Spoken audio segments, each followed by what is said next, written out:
Alright, so to gradually get to know all the exciting things you're currently working on, I'm sure all of us would love to get to know you a bit better. So, can you tell us about what you're currently working on, and how was your university days back then, and what made you do what you're doing right now? Sure, great. Once again, thank you so much for inviting me. It's such an honor. It's been 10 years coming back for a Gavel meeting. I'm so honored to be here. Currently, I'm working as a scientist at the National Cancer Institute. So my research journey is kind of a bit rare, I would say, because I started off from a physics study, and later I came to an area called biophysics, where I look at the physics of biology, and now I'm slowly trying to use that thinking to solve biological questions, like the stuff that happens inside cells and how the DNA behaves, and using very advanced microscopes. So sometimes I feel like I'm not a great physicist, nor am I a great biologist. I'm just like in between and like a jack of all trades. But it is interesting, and I do enjoy what I do. And on the side, I have a YouTube channel. You would have heard of it, called IQ Labs, where I get to inspire the next generation. And also with my dad, we work on writing. We actually wrote a book recently, and I'm sure you guys get to see what it looks like. And we have a couple of other writing projects as well. So I want to see how that goes as a writer. And last but not least, I'm a family guy. I have a wife and two kids, lovely boys. I try my best to be there for them as much as I can. But yes, so far that's it. So regarding my university days, I'm sure most of you want to, kind of make a name for yourself, right? You're coming to this new environment and you want to prove something, right? So I was like that. But I never saw myself as a Gavelier. Gavel didn't exist. I wanted to become a student athlete, like a sports person.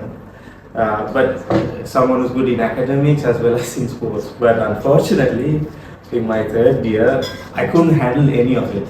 I was a captain of the rowing team, and my academics plummeted. I had to give up on both. And then I was back to square one. So I'm just letting you guys know, like, you're gonna hit a wall, and it's okay. It's just a small setback. That's it. It won't define you at all for the rest of your life. Just to let you know. So Gavel was something I really didn't see myself doing. It was just a newly formed club, and I rarely saw the potential of it. But yeah. So guys, today only I got to know that he was the vice president public relations of this very Gavel club about 11 years ago. So could you take us back to that time? How was your Gavel journey, and how did it shape you? Correct. So that's, like I said, I had no interest at all, right? When someone says I occasionally come like that, I get you, man. I was there too. But you see, it was a new club. We were all inexperienced, right? No seniors to look up to, right? You're the first batch. But we had a great team, and we had a great support from Dr. Asoka Ramanayaka. And and at the same time, we had a vision. We wanted to establish this club so that it brings so much of benefits to its students. So the turning point was like this topic, the ripple effect that I noticed when we were able to transform students' lives.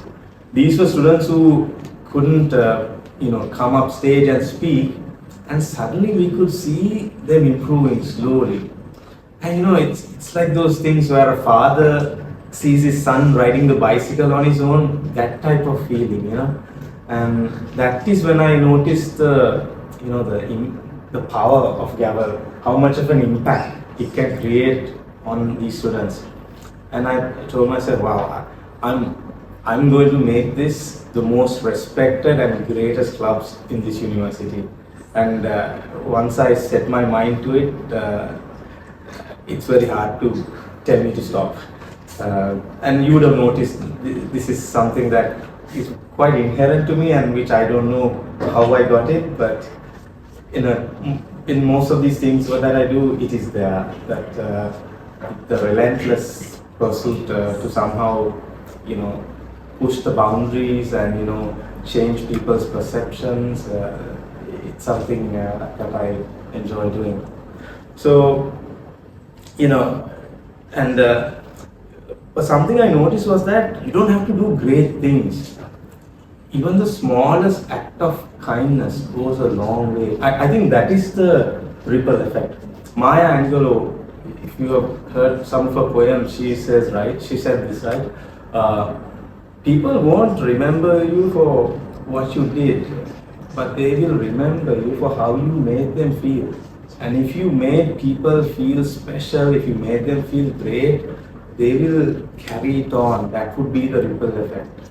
And if you do the opposite, if you make them feel horrible and if you brought down their self-esteem, they will do it for their children and generations to come.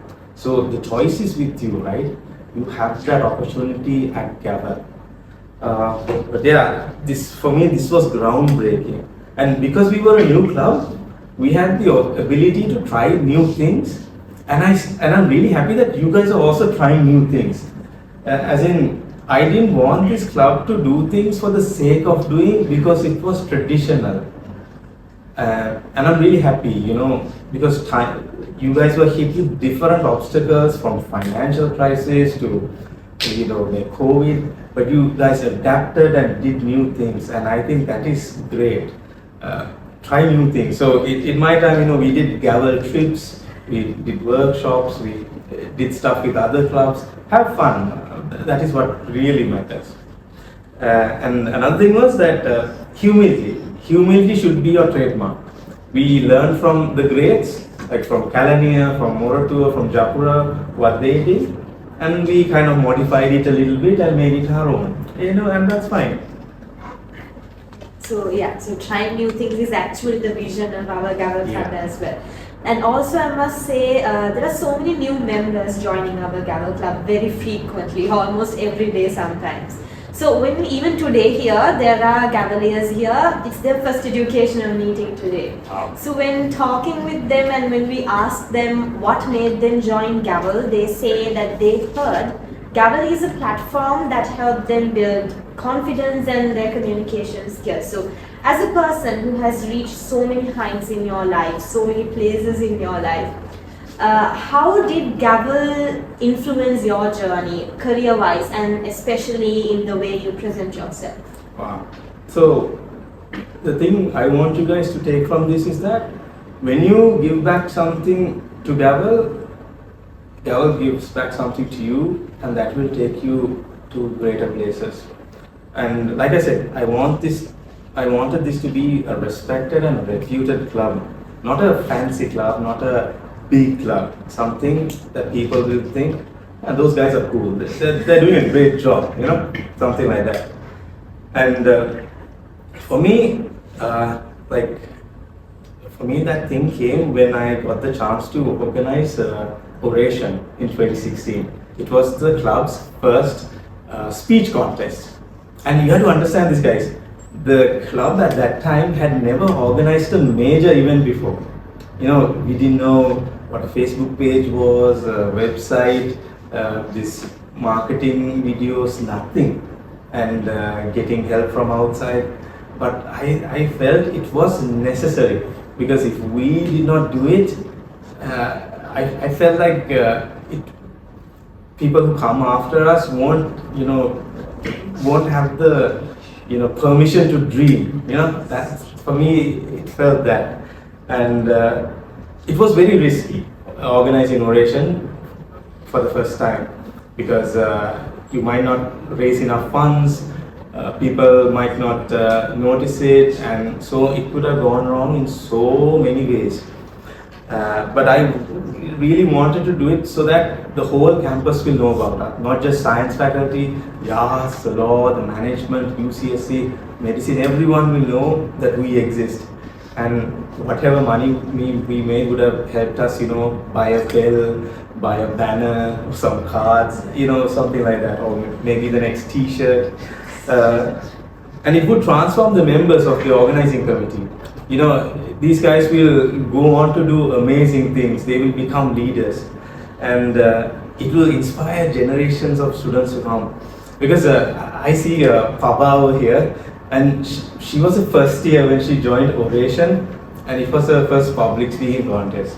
And she actually made it to the finals, and it was such a proud moment for me when she, after years, she became one of the members of the committee, and it was such a inspiring moment to see her character arc and achieving all those big things.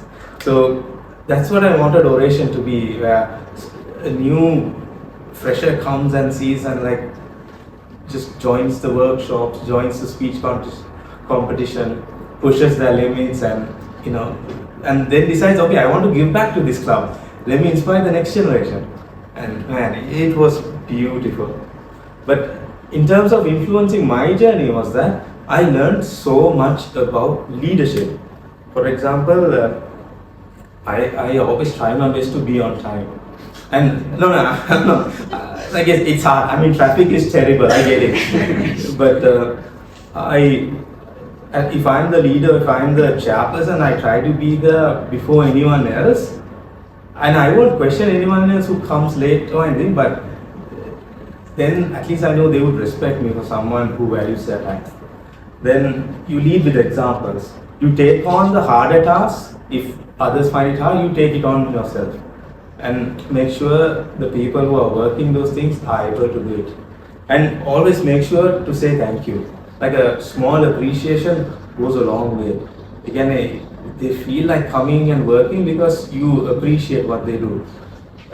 So when I write emails, I make sure I thank each person in bold and I send it to everyone. And if someone is making a mistake, I will just tell it in private, not in front of everybody. And ask for help. Be open for collaborations. We didn't know anything about marketing or photography. I asked the post media to help us out, and they were happy. I gave them the platform and promoted them, and they in return did that. So if you can't do something, get help. It's fine. And give people the freedom to do it your way. Don't micromanage. If you assign them, and even if it's bad, it's okay. We will go with that, because later that person will improve. But if you shut them down immediately, then that person would never even try again.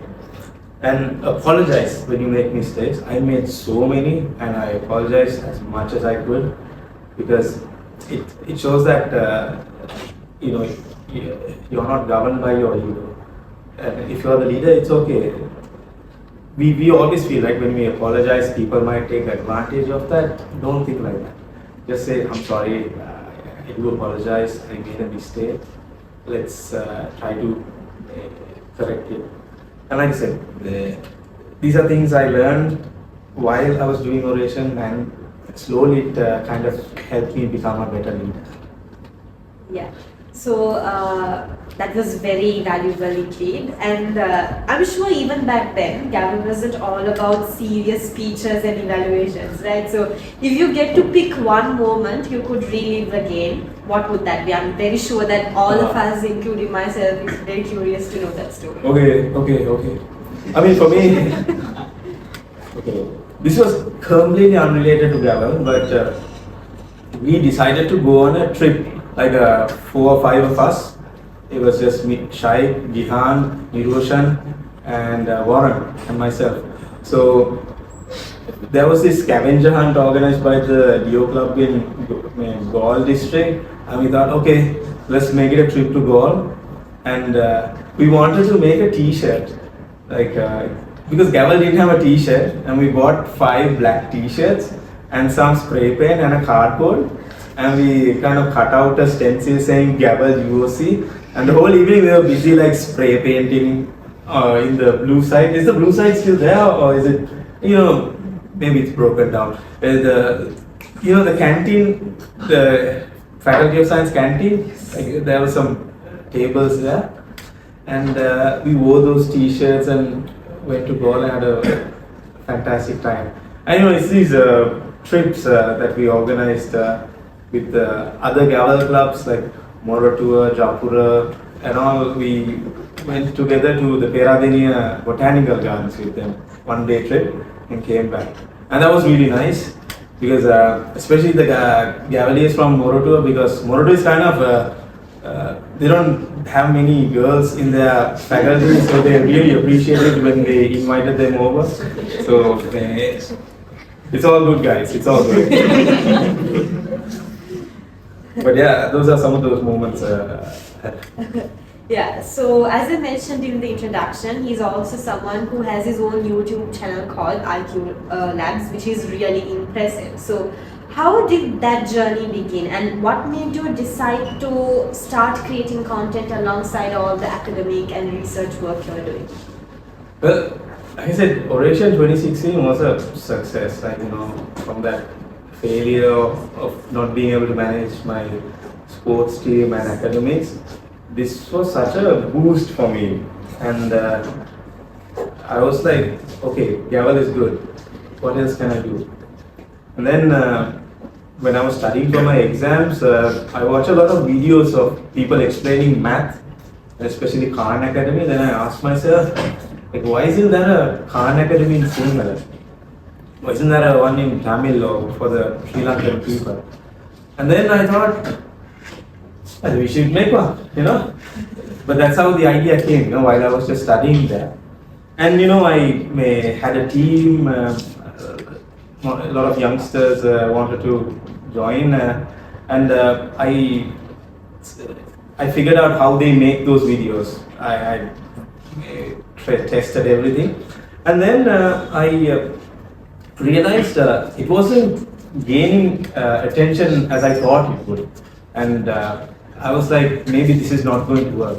I just want to let you guys know that sometimes an idea you have, maybe the timing is not right, you know, maybe the world is not ready for it. And so I actually quit IQ Labs in a year's time. We went for exhibitions, people were not ready because they have never seen this thing online on YouTube. There is stuff related to education, because YouTube people mainly use it to watch cricket matches, music videos, and it's entertaining, right? This was kind of unheard for the Sri Lankan audience at that time. So I just, you know, let it go, and I focused on other things. You know, I had other things to do. I was working at that time. The Gavel conference needed my help, and I started cycling very seriously. I actually cycled around the country in the coastal belt. It's about 1,400 kilometers in 7 or 6 days with another Gavel friend of mine. And I started a blog called Cycling Pizza, and I would record my cycling journeys with him and kind of inspire others to get on their bikes and cycle to work and stuff. So that was my thing at that time. Now, when I got the chance to go for my PhD, only then my dad said, "Why don't you take your drawing tablet with you? You never know, you can make some videos there." I was like, okay, because I thought cycling pizza was going great, you know, cycling and all. And then my bike got stolen over there, and then I couldn't cycle anymore. So I thought, okay, cool. Then my friend, who was a lecturer, calls me and says, "Hey Fadil, did you stop IQ Labs?" Because he was looking at the channel I abandoned and noticed that the videos were getting a lot of views, and he was like, "Why aren't you doing this?" And then it dawned to me, okay, I have the stuff, so maybe I'll stick to it. And I just started making. I started with math videos actually. I don't know if you have ever watched my mathematics videos. Like for grade 10 and O-level kids, I made math videos. And now at that time, the pandemic was coming, like in 2019 and 2020. And prior to that, the whole mathematics syllabus was done. on video. And as soon as people shut down schools and all, my videos were there. And it was such a game changer. The funny thing is, a school kid told me that his class teacher sends my videos for them to watch, and then the next day ask them if there are any questions, and that's how he does his lesson. So like I said, now the world was ready for your idea. A pandemic had to come for people to know that they could watch educational information online. And that's when I started to experiment with different videos. So, yeah, I mean, it's kind of funny. Yeah, so for someone who has not yet explored what IQ Labs is, like how would you describe the content that you create and what sort of topics and areas do you usually focus on? Okay, so I would, for me, IQ Labs is more of a library or an ecosystem. I don't see it as a channel, because what I mean by an ecosystem is that any child that comes to it has all the tools that child needs to develop themselves. It's almost like if a cat saw IQ Labs, by the end of it, that cat would turn into a lion. That's how I want IQ Labs to be. And as I mentioned, I started off with grade 10, 11 mathematics videos. And then since I got into a PhD program, and my story was quite unique getting into a PhD program, because, like as I said, I failed miserably in my exams. Like I had so many repeats. My GPA wasn't beautiful at all. And usually for PhDs, you need a very nice GPA. And somehow I got it. And a lot of people were interested. And then I was like calling on the phone. People would call me, and I realized I spent about 30 minutes on a call, and there were 2 or 3 calls. And then I thought, what if I made a video where I explained it to them, and I could just show it to them, and then I won't have to make a single video at all. That's what I thought. Like whenever someone asks me a question, okay, I'll do a video, and that's it. Don't come back to me again. Leave me alone. And it didn't stop. And I didn't expect it, but so many people saw it, and it sparked their curiosity.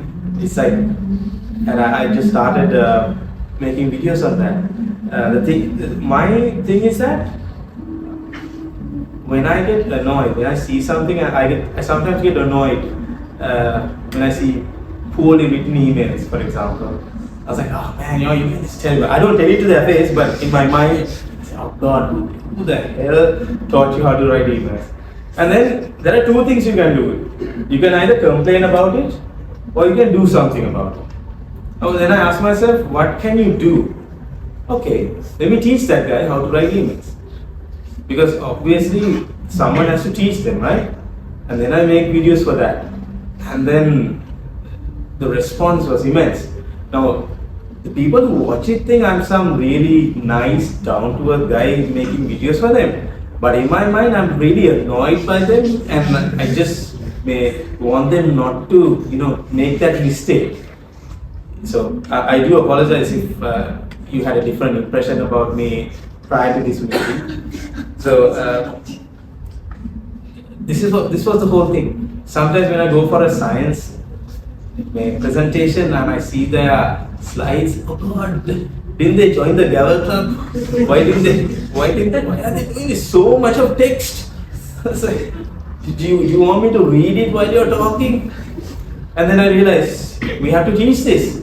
So I was always getting annoyed and giving a solution.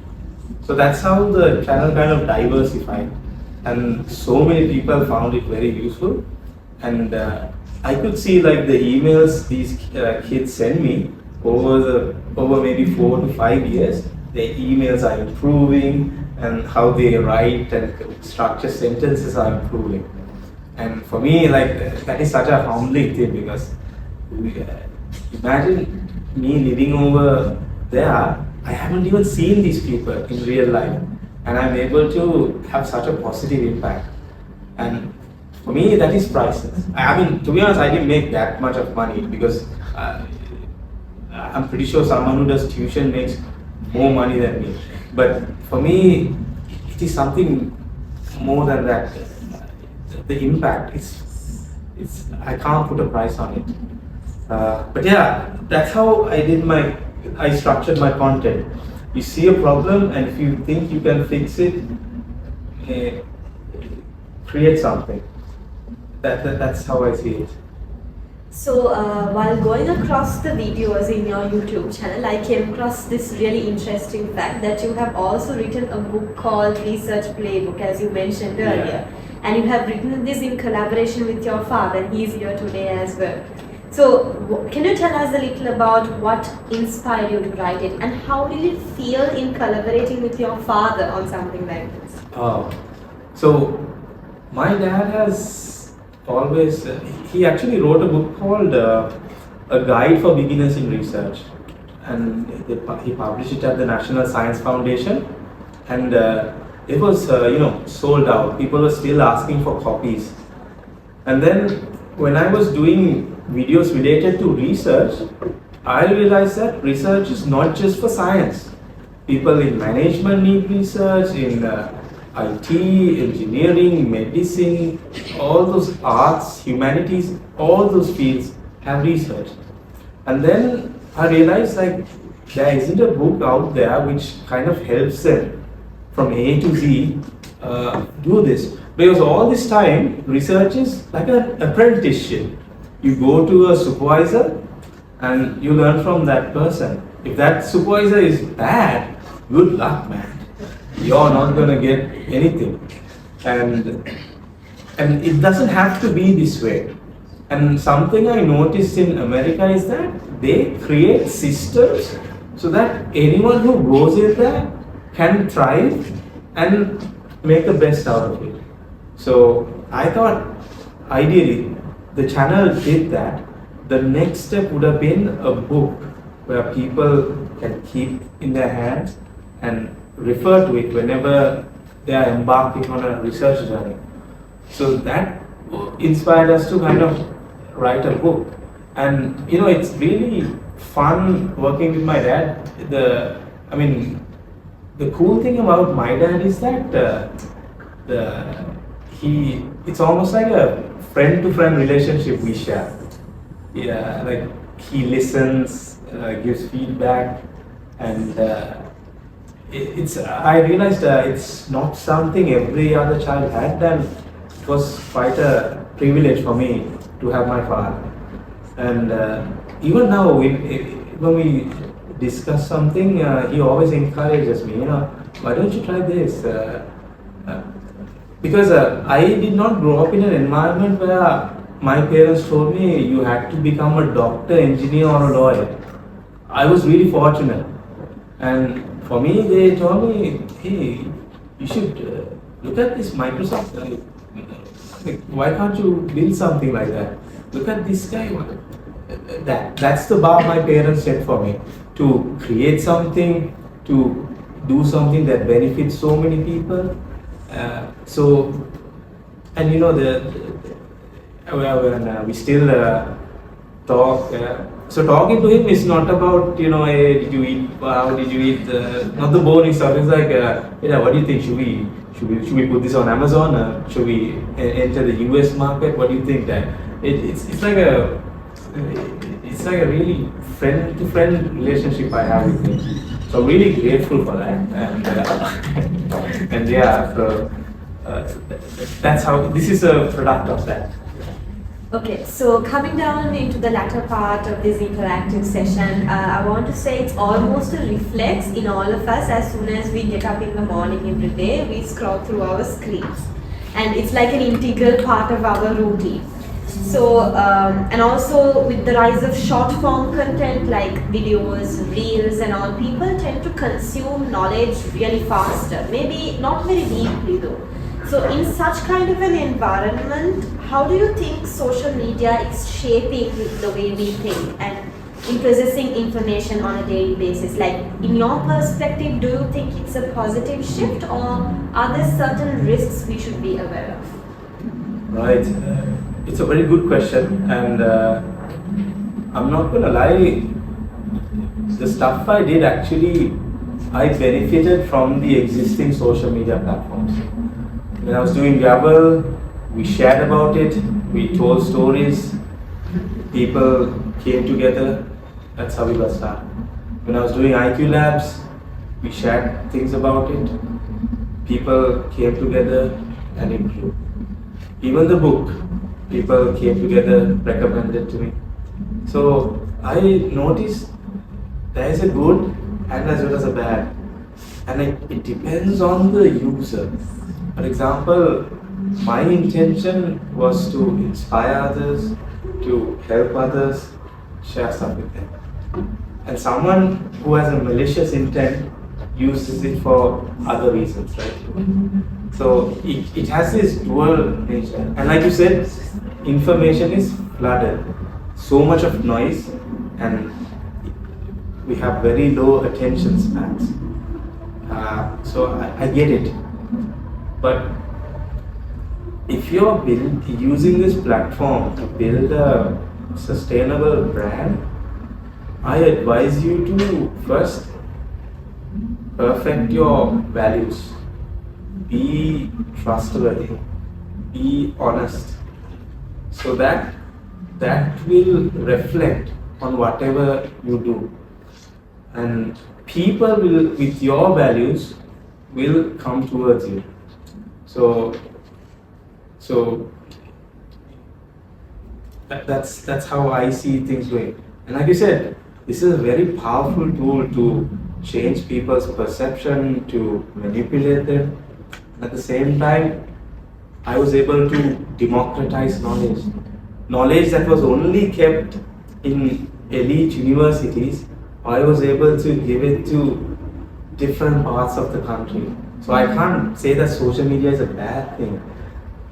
It all depends on the user. Okay, so as we come to the end of this session, I must say this was not just a normal conversation. It was filled with curiosity, courage, to explore different paths. And looking at your journey from Gavel to global academia, research, IQ labs, even cycling, you just reminds us that learning does not have a single direction but different paths. And even linking your journey to today's educational meeting theme, the ripple effect, it showed us how something small can lead to something bigger. So thank you very much for joining with us for this session, and I'm very sure that all of us have something really valuable to take with us when we go out of this room. Thank you very much. Thank you so much for having me, guys.